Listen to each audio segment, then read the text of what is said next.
Hola a todos, sean nuevamente bienvenidos a otra clase más de física. Llegamos al tutorial número 10 y en esta oportunidad con el propósito de dar inicio a la unidad número 8 denominada Ley de Gravitación Universal. Entonces, sin más preámbulos, empezamos.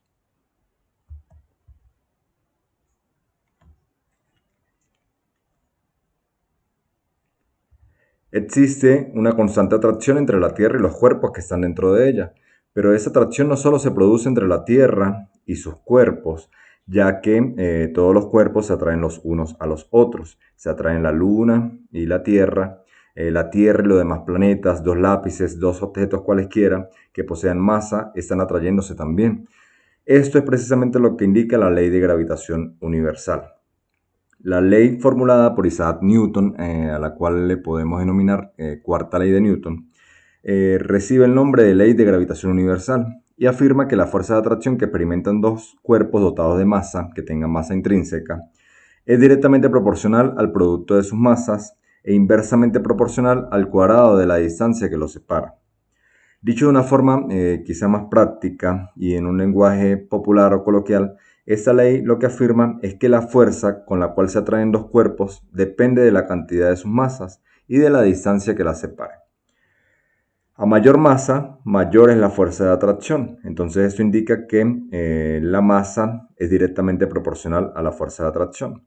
Y a mayor distancia, menor es la fuerza de atracción, lo cual indica que la fuerza de atracción y la distancia son inversamente proporcionales. A medida que aumentan las masas, aumenta la fuerza de atracción. Y a medida que aumenta la distancia, disminuye esa fuerza de atracción. Ahora, quizás cualquiera de ustedes se preguntará, ¿por qué si acerco otros objetos, quizás que sean más comunes sí, digamos comunes, como por ejemplo un lápiz y un borrador, solo por nombrar estos dos objetos, no se puede percibir esta fuerza de atracción?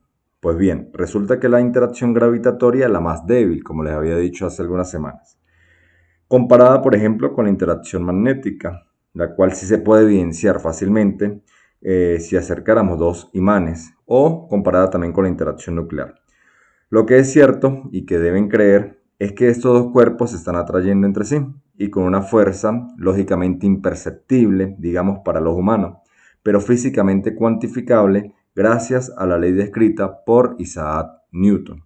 Entonces, dos cuerpos que en este caso poseen masa intrínseca, masa 1 para el lápiz, masa 2 del borrador, ellas se están atrayendo entre sí. Como lo dije anteriormente, con, digamos, una fuerza que es imperceptible para los humanos, pero ciertamente se están atrayendo entre sí. Y la expresión matemática, es decir, la ecuación de la ley de gravitación universal es la siguiente, que ya se las había adelantado hace unos segundos, donde F me representa la fuerza de atracción entre los cuerpos, M1, M1 y M2, la masa de los cuerpos, la D es la distancia de separación entre los cuerpos, y G es la constante de gravitación universal, cuyo valor es de 6,67 por 10 a la menos 11 newtons por metro al cuadrado sobre kilogramos al cuadrado. Como pueden observar, esta ecuación contiene o incluye la constante G, la cual está dada por la magnitud de la fuerza entre dos masas de 1 kilogramo separados por una distancia de 1 metro. Aunque resulta sencillo de aquí despejar la constante G de la expresión dada para la fuerza gravitatoria, lo cierto es que en tiempos de Newton existían serias dificultades para ello.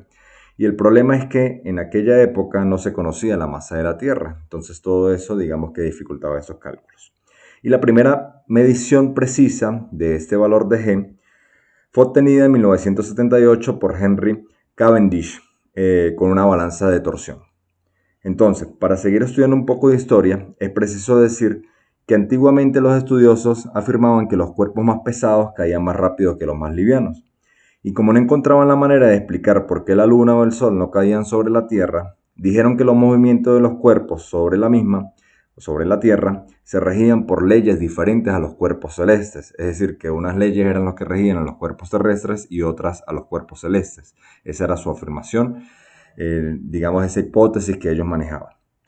Entonces, podemos decir que Newton realmente no descubre la gravedad. Él le asigna un concepto universal a la gravitación, pues gracias a su ley se pudo explicar la órbita de los cometas y la forma de la Tierra, calcular la masa del Sol y la de los planetas, determinar la influencia de la Luna y el Sol en las mareas, entre otras cosas. Entonces, de esta manera se construyó rápidamente un modelo heliocéntrico, pero en este caso para el sistema solar. Ahora bien, para terminar con este recorrido, digamos, teórico-histórico y centrarnos en el desarrollo de algunos ejercicios sobre este tema, es importante analizar cómo ha sido el desarrollo de las teorías sobre el universo, pasando de un modelo geocéntrico descrito por Aristóteles y Ptolomeo, en el cual indicaban que la Tierra era el centro del universo, y luego surgiendo el modelo heliocéntrico, comandado por Nicolás Copérnico y Galileo Galilei, en el cual afirmaban que el Sol era el centro del universo, lo cual le generó serios problemas a Galileo con la Iglesia Católica, pues iba en contra de sus fundamentos teológicos.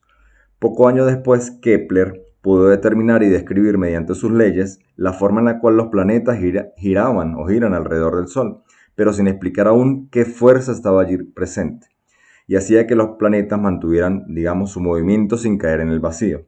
Y finalmente es Newton quien deduce la ley de gravitación universal, de la cual ya hemos conversado en líneas anteriores y que da explicación al por qué los planetas giran alrededor del Sol. Vamos ahora con un dato curioso. ¿Sabías que Isaac Newton, durante su aislamiento social por la peste bubónica en 1665, descubrió la idea clave para la teoría de la gravedad, escribió los documentos que serían la base del cálculo y desarrolló sus teorías sobre óptica mientras jugaba con prismas en su habitación? Interesante, ¿no? Ahora bien, si alguno de ustedes por casualidad a lo largo de este tutorial se ha preguntado cómo hacemos para calcular a través de ecuaciones la aceleración de la gravedad en la superficie de cualquier planeta o a determinada cantidad de metros por encima de esa superficie, esta es la superficie y digamos que lo que esté por allí encima pues también es posible calcularlo.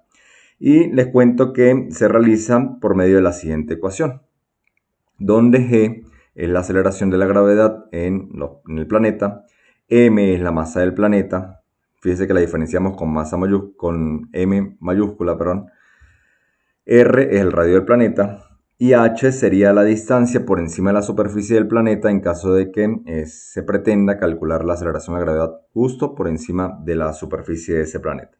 Y g, ya conversamos sobre la constante de gravitación universal. Reiteramos el valor que es de 6,67 por 10 a la menos 11 newtons por metro al cuadrado sobre kilogramos al cuadrado. Entonces, como podemos observar, solo basta con conocer la masa y el radio del planeta para calcular el valor de la aceleración de la gravedad allí, local. Entonces, por ello, a continuación, vamos a presentar un pequeño registro con estos valores aproximados, es decir, del radio y de la masa de los planetas, los cuales nos facilitarán resolver los ejercicios que se plantearán más adelante. Por ejemplo, el radio del Mercurio, masa de Mercurio, radio y masa de Marte, radio y masa de Venus, radio y masa de la Tierra. El radio, por ejemplo, de la Tierra es 6.371 kilómetros aproximadamente. Y su masa es de 5,97 por 10 a la 24 kilogramos. Otros la redondean y dicen que de 6 por 10 a la 24 kilogramos. La masa del radio de Saturno, de Júpiter, Urano y Neptuno. Podemos evidenciar, por ejemplo, el radio y la masa de Júpiter mucho mayor comparada con la de los otros planetas, y con esto pueden entender ya un poco porque la aceleración de la gravedad de Júpiter es mucho mayor a la de los otros planetas. Aunque más adelante, bueno, a través de los ejercicios evidenciaremos mejor este tipo de situaciones. Y bien, de esta manera llegamos al final en otro tutorial más de física. Espero haberme explicado. Cualquier duda o inquietud pueden escribirla en el foro de apoyo, donde a la brevedad posible haré respuestas a cada una de esas interrogantes. Nos encontraremos en una próxima oportunidad.